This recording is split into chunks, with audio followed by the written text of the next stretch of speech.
What really happens during a prison lockdown? Officers reveal hidden truths inside U.S. facilities. If you think this story is wild so far, wait till you hear what comes next. Hit subscribe so you don't miss the truth they don't want you to know. The night the gates stopped moving. The alarm hit at 2:17 a.m. A sharp metallic buzz, followed by the heavy thud of security doors freezing in place.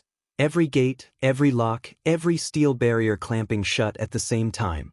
Inside Redwood State Penitentiary, the noise didn't echo, it spread like a pulse, a message traveling through concrete walls. Lockdown. Something happened. Something big. Officer Maggie Hart was already halfway down the East Wing when her radio crackled. The voice of Central Control came through fast, clipped, tense. All units stand by. Secure your positions.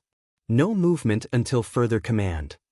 Maggie stopped beside cell block E3, where most inmates were already awake. Some sat up on their bunks, listening. Others stared at the lights flickering overhead. But one man closest to her leaned forward toward the bars. "What's going on, officer?" he whispered. His tone wasn't angry, it was worried. She didn't answer. Partly because she wasn't supposed to. Mostly because she didn't know. Lockdowns at Redwood weren't unusual. A fight, a medical emergency, a tip about contraband, enough to freeze the prison for an hour or two. But Maggie had worked at the facility long enough to know the difference between routine and danger. This felt different. The air itself seemed to change. Heavy. Still. Then a sound cut through the silence, not loud, but unmistakable. Running. Boots slamming against concrete floor, moving fast down the lower corridor. Officer Daniel Ruiz turned the corner first. Breathless. A folder clutched in his hands so tightly the edges were bending. He stopped beside Maggie and looked back over his shoulder before speaking quietly. "It's confirmed.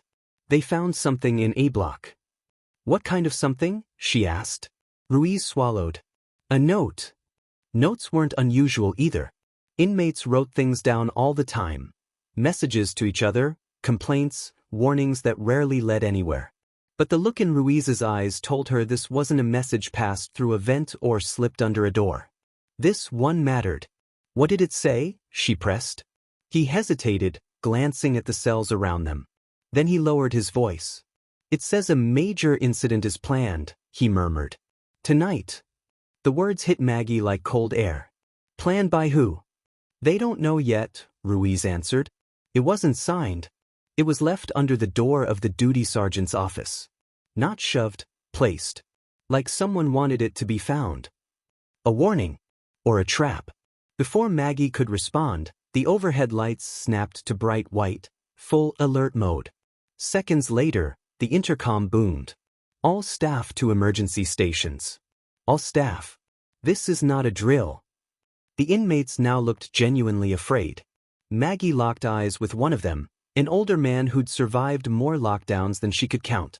He whispered, "Do whatever's coming, it's not normal. Stay sharp." She didn't reply. She couldn't. Her pulse was hammering. She and Ruiz made their way toward the internal checkpoint. The hallways were now crowded with officers rushing to assigned posts, all with the same expression, alert, focused, uneasy. Redwood wasn't known for chaos. It was known for the opposite, order enforced by routine. When routine broke, it meant the system was straining. Then they reached the checkpoint and stopped. Central Control was sealed, but the observation window showed 3 supervisors huddled around a monitor. One of them was holding the anonymous note. Another was replaying security footage in slow motion. Maggie leaned closer. The grainy video showed a hallway from earlier that night. Empty. Quiet. Nothing unusual, until a dark shape appeared at the edge of the frame. A person, head down, hoodie raised, someone who shouldn't have been there at that hour. The figure slipped the folded paper under the sergeant's door, and then walked away, staying just outside the reach of the camera. No face. No identity. No clues. Ruiz exhaled. So whoever left the warning didn't want to be seen. Or wanted to be only partly seen, Maggie said quietly. Because the figure had done one strange thing before leaving. They had paused, just long enough for the camera to catch the faint glint of something in their hand. A key ring. But not a standard prison-issued one. Something different. Something unauthorized. Maggie felt her stomach drop. Someone inside the facility, someone with access, was involved. And whoever wrote the warning wasn't just alerting them. They were trying to stop something that was already in motion. That's when the PA system crackled again. Attention all staff. We have an additional development. Report to command immediately. Maggie looked at Ruiz. His expression said everything. Whatever they'd found next changed everything. The lockdown at Redstone was now entering its second day, and the tension inside the facility had thickened into something almost physical, like breathing through static. Inmates paced in their cells, officers worked double and triple shifts, and the silence of the corridors was broken only by the clank of metal doors and the distant murmur of tactical teams on standby. But while the official report claimed the lockdown was triggered by a credible threat, nothing about it felt routine to Sergeant Daniel Rourke. He had worked lockdowns before, tough ones, dangerous ones, but this one felt coordinated, almost staged. At 7:42 a.m., he received a quiet call to report to the administrative wing. No explanation. No context. The kind of request that told him someone higher up wanted answers, fast. When Rourke stepped into the small briefing room, he found Lieutenant Maria Keene hunched over a stack of surveillance printouts, her expression tight. A pot of overbrewed coffee sat untouched at her elbow. "You need to see this," she said without looking up. Rourke walked closer. The photos were grainy snapshots from the security camera system, hallway angles, stairwells, the yard, nothing unusual at first glance. But when Keene tapped a specific image, Rourke froze. It was a shot of inmate Devin Markson taken just minutes before the lockdown began. Markson, a known organizer inside the prison, appeared to be slipping a folded note into a maintenance vent. "What's inside that?" Rourke asked. "That's the problem," Keene said. "We don't know. Maintenance swears they never touched that vent. Which means whatever Markson put inside, it's still there." "And we can't look," Rourke said quietly, "until this lockdown is justified." Keene nodded. "Exactly."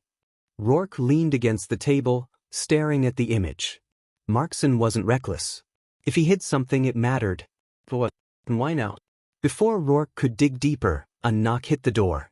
Warden Ellison entered the room, his posture controlled, his expression unreadable. "We have a situation," Ellison said. "Markson is demanding to speak to an officer privately." "He asked for you?" Rourke's stomach tightened. "Me? Why?" The warden shook his head. "No idea. But he says people will get hurt if he stays silent." Keene stepped in. "Sir, this could be a setup. We still don't know if he's tied to the threat that triggered this lockdown." The warden turned to her. "Or he might be the only one who can explain what's happening." Rourke didn't like it, but he knew the drill. If an inmate volunteered information, especially during a lockdown, it was usually because the situation was deeper than anyone realized. Minutes later, Rourke stood outside interrogation room 3. Through the glass, Markson sat cuffed to the table, staring at the wall as if waiting for something, or someone. The moment Rourke entered, Markson lifted his eyes. "You're late," Markson murmured. Rourke pulled out a chair. "You said people were in danger. Start talking." Markson leaned forward, lowering his voice. "This lockdown isn't about us. It's about them." Rourke frowned. "Them who?" "The officers," Markson whispered. "The ones running something behind the scenes. Something big." Rourke's pulse kicked. In every prison there were rumors, contraband rings, off-book favors, small circles of guards willing to cross lines. But hearing Markson speak with certainty made it feel less like rumor and more like a threat that had finally surfaced. "What exactly are you saying?" Rourke pressed. Markson hesitated, glancing at the ceiling camera. "I'll tell you more. But I need one thing. Protection." "From who?" Markson stared into Rourke's eyes with a chilling seriousness. "From your coworkers." The room fell silent. The hum of the fluorescent lights grew louder. Rourke swallowed hard. "You better have evidence." Markson nodded once. "Check the vent." Rourke leaned back, his mind racing. If what Markson claimed was real, a hidden scheme involving staff, then the lockdown wasn't the result of a threat. It was a cover-up, a way to freeze the prison, control movement, and bury something before anyone noticed. But before Rourke could ask his next question, the door burst open. The correctional officer leaned in, out of breath. "Sergeant, there's been an incident on C Block. You need to see this. Now." Rourke shot up. Keene appeared in the doorway behind the officer, her expression sharp and shaken. "What happened?" Rourke demanded. The officer's voice cracked. "We found something in one of the cells. Something no one can explain." Rourke didn't know it yet, but this discovery would blow the entire case wide open and confirm Markson's claim in a way no one was prepared for. Rourke moved quickly through the corridor, the alarm lights strobing a cold blue glow across the concrete walls. Every step echoed with a sense of something spiraling far beyond routine procedure. Even before reaching C Block, he could feel it, an unease settling into the air, thick enough to taste. Lieutenant Keene met him outside cell 214, her jaw tight. "You need to see this," she said. "But prepare yourself. It isn't what we expected." The door slid open with a mechanical hiss. Inside, the cell looked untouched, bed neatly made, personal items aligned on the small shelf. But the officers were gathered around the vent near the floor, the metal grill pried open. Rourke crouched beside it, shining his flashlight inside. At first, he saw nothing, just dust and shadows. Then Keene handed him a small evidence bag. Inside it was a folded sheet of paper. Rourke carefully opened it. The handwriting was cramped, hurried. But the message was clear. They're using lockdowns to move things. Not inmates. Not contraband. Records. Rourke narrowed his eyes. Records of what? Keene met his gaze. "That's the part we're trying to understand. We checked the admin wing and found several storage boxes missing. Files, logs, internal reports, gone." "So Markson was telling the truth," Rourke said quietly. "Seems like it," Keene replied. Before they could analyze further, a call crackled through the radio. "All units, report to Admin Hallway 2. We have unauthorized movement on the upper level." Unauthorized movement during a lockdown? That alone was enough to send adrenaline spiking through Rourke's veins. He and Keene sprinted toward the admin wing. When they rounded the corner, they saw exactly what the alert was about.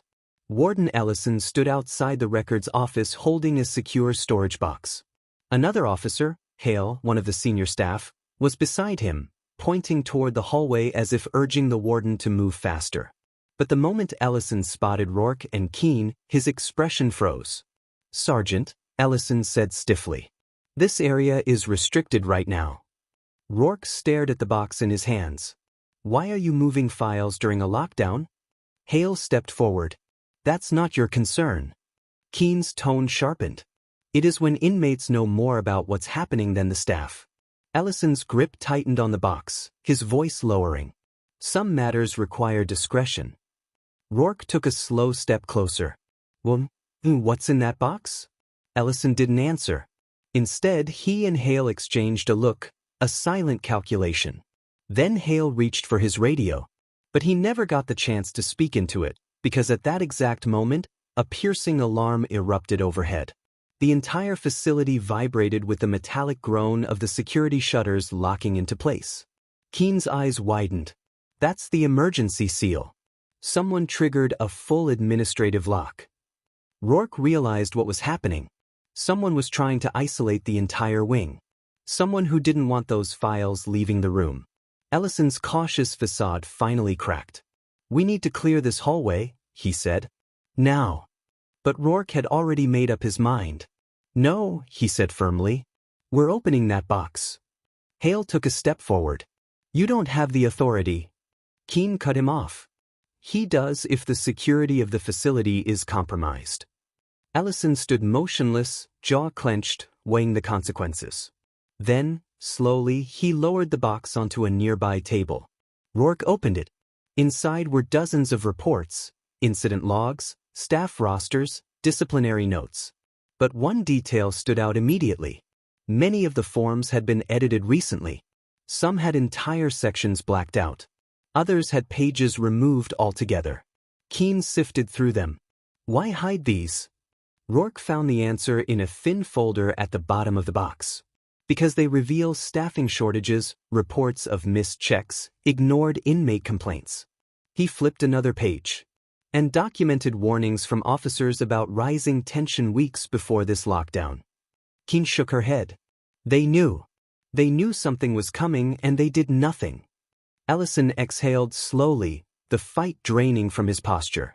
You don't understand. If those reports leaked, the entire administration would face scrutiny. The public wouldn't see a struggling system, they'd see failure. Rourke looked up. So you triggered a lockdown to hide it? Ellison didn't answer. But he didn't have to. At that moment, everything fell into place. The lockdown wasn't about contraband, threats, or inmate behavior.